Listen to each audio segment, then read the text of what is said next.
SportsCenter.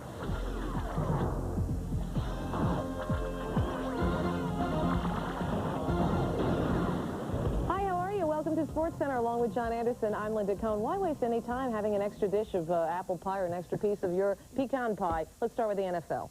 Okay, she's in charge. It's the Cowboys and the Vikings. Thanksgiving football. We love it. We really like Randy Moss destroying the Cowboys on Thanksgiving. Cowboys 21 of 10 and 1 on Turkey Day, so, you know, it's a good history. Troy Aikman starts out well, 3rd and 9. His Wayne McGarity.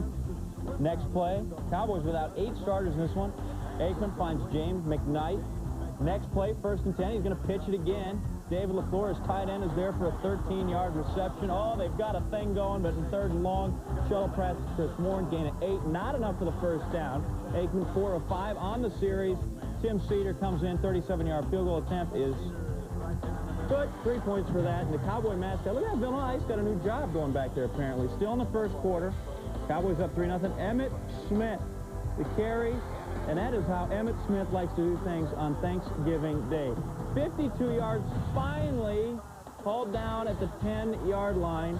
Cowboys can't punch it in, so Cedar comes out for a 26-yard field goal attempt. And Cedar not making anyone's life easier. He misses it, and Joe Avizano, he's on TV again. Second quarter, Cowboys up by 3. Culpepper, Dante Culpepper. He can throw the rock. Randy Moss, 52-yard gain, makes the great catch between 3 D-backs. We're going to look at it again because Moss said it was probably the toughest catch of my career. 3 guys hanging on him, and Moss somehow pulls down the magic beam. 2 plays later on 1st and 10, Robert Smith. He leads the NFC in rushing, and he is in for his 5th touchdown of the season, 10-6 in favor of the boys with the horns on their helmet. Third quarter, 10-9 Vikes. Smith again.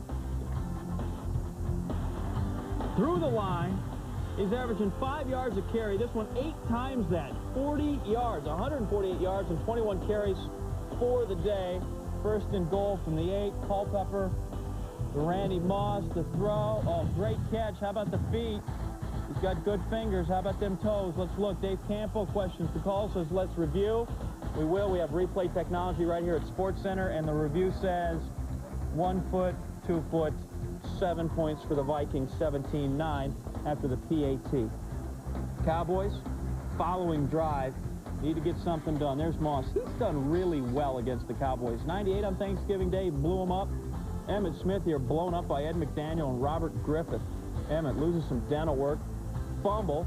Talent Sawyer recovers that. Emmitt will leave the game with a concussion. All the reports are he's going to be fine. Late in the third, Culpepper. Moss is wide open. Culpepper doesn't throw it on him, so now they got to talk. Dante, I'm 8-4. I'm out there. Find me. Okay, now they got that settled. 20-9. Up top again. Moss, you go long. Hauls it in again, and the feet in again. That's right. The Cowboys would question the call, but they lost it again. Dante, Randy, they make up. Vikes win at 27-15. So Moss repeats his 98 Thanksgiving act at Texas Stadium. This time 7 catches for 144 yards. He now has 8 TDs in 4 games against Dallas, 12 touchdown receptions for the season. Culpepper, 15 of 22 for 205 yards. Vikes improved to 4-1 on Thanksgiving Day. 3 of those wins against the Pokes. Head coach Denny Green, he knows the importance of this victory. We control our own destiny simply because we have the best record in the NFC, and so that's important to us. We've got some very tough games with Detroit 8-4 and St. Louis. Green Bay, a playoff hunt, and then Indianapolis, so there's not an easy game.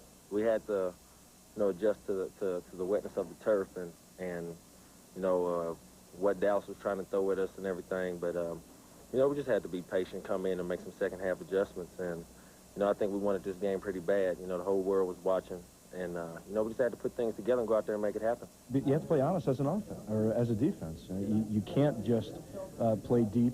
You can't just play the run. I'm glad I don't have to be a defensive coordinator against our offense. That was Robert Smith. You saw him standing next to Ed Werder. Statistically, he is the greatest running back in Vikings history, even though we have a lot of love for Chuck Foreman. Smith establishes a new Vikings single-season rushing record in just 12 games. Should Smith continue on his current pace over the final 4, it would finish with more than 1,700 yards. Oh, we're not done with the purple people just yet. Later on SportsCenter, more on that Randy Moss character. Guy's so good, I think he makes Tiger Woods look at an 18 handicapper. When you're the New England Patriots and 7 of your 8 losses come by just 8 or fewer points, you can get a little nutty. For example, last week, a member of the Pats coaching staff allegedly paid a practice squad player cash to start a fight with defensive back Lawyer Malloy. Okay. No extra inspiration needed, though, for Detroit. The now playoff contending Lions were looking for their 3rd straight win under new coach Gary Moeller. To the Silverdome we go.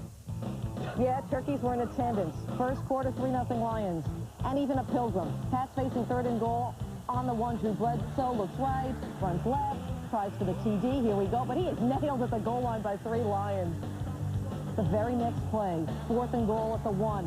Well, forget about the next play. Can't even get it off. Delayed game call. Bledsoe not thrilled on the sideline as they end up with a field goal to tie the game at 3. First quarter, same score. Charlie Batch. Batch, back to pass. Uh-oh, Cato Sawango strips him of the ball. The ball is loose.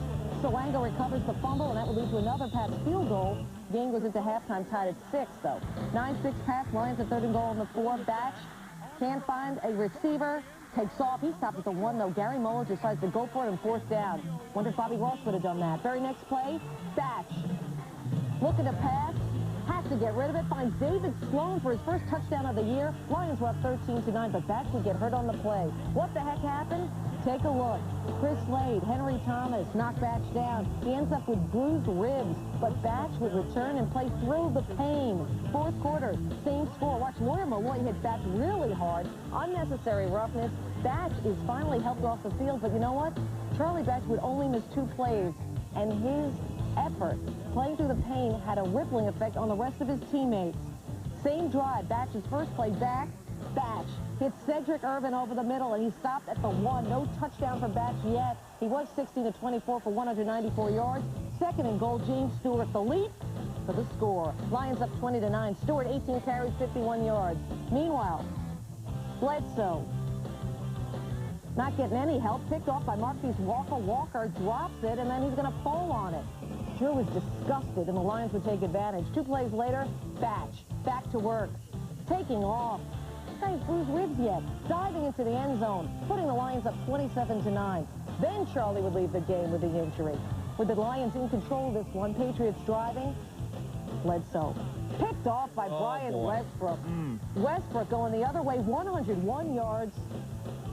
Unbelievable. Detroit is feeling it and feeling it real well now under Gary Moeller. Detroit scores 28 points in that second half.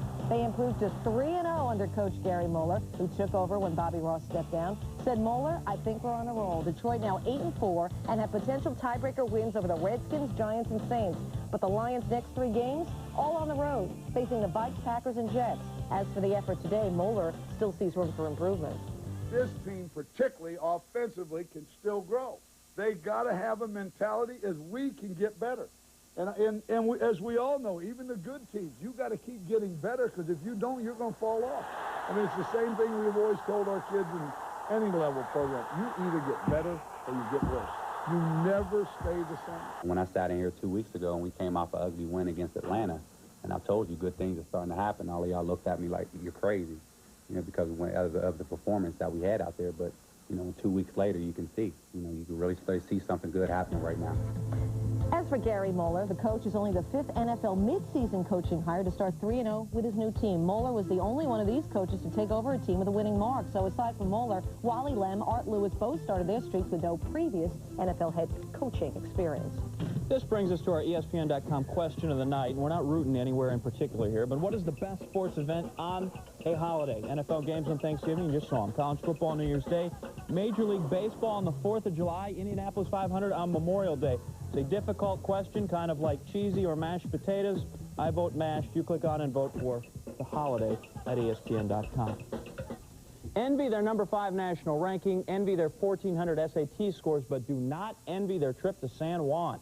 Stanford competing in Puerto Rico shootout. Instead of enjoying the water, beaches, casinos, and the umbrella drinks, Cardinals are eating, practicing, studying film, writing papers, and playing ball games. Bunch of brainiacs. Guard Casey Jacobson says, quote, a road trip is all the same. It's just hotel and gym, and once in a while, you get to go outside.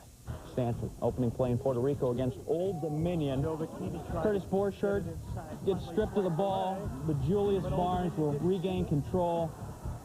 Spots up, and from that spot, you get 3 points. Jeff Capel is not pleased. Stanford by 10 at the half, 36-26. Second half, Mr. Jacobson, well, he's outside and he shoots from outside. He had 16 points, 4 of 6 on the triple. Stanford up by 17. Forshirt, he's 6'11", he's tall, he doesn't have to jump high. In for the left-hand lay, and Stanford goes up 24, wins it by 24, 84-60. First ever meeting between the two schools goes to Stanford. Ryan Mendez, a team-high 18 for the Cardinals. The Collins twins, are you listening, combined for 18 points and 19 rebounds. ODU missed 40 of its 62 shots from the field. Utah and tournament host American University, and it is Utah large. Utes taking command with a 39-6 run in the first 20 minutes. For the game, Utah out-rebounded the Division II Americans 45-15. Losers didn't have any players in double figures. The winners didn't have a coach. Rick Majerus back home recovering from knee surgery. Vince Carter and Reggie Miller are having similar seasons so far. Each have single-handedly carried their team offensively. Carter has been the Raptors' leading scorer in 9 of their 10 games, averaging a league-best 30.4 points, while Miller has led the Pacers in scoring in 8 of their 10 games, averaging almost 27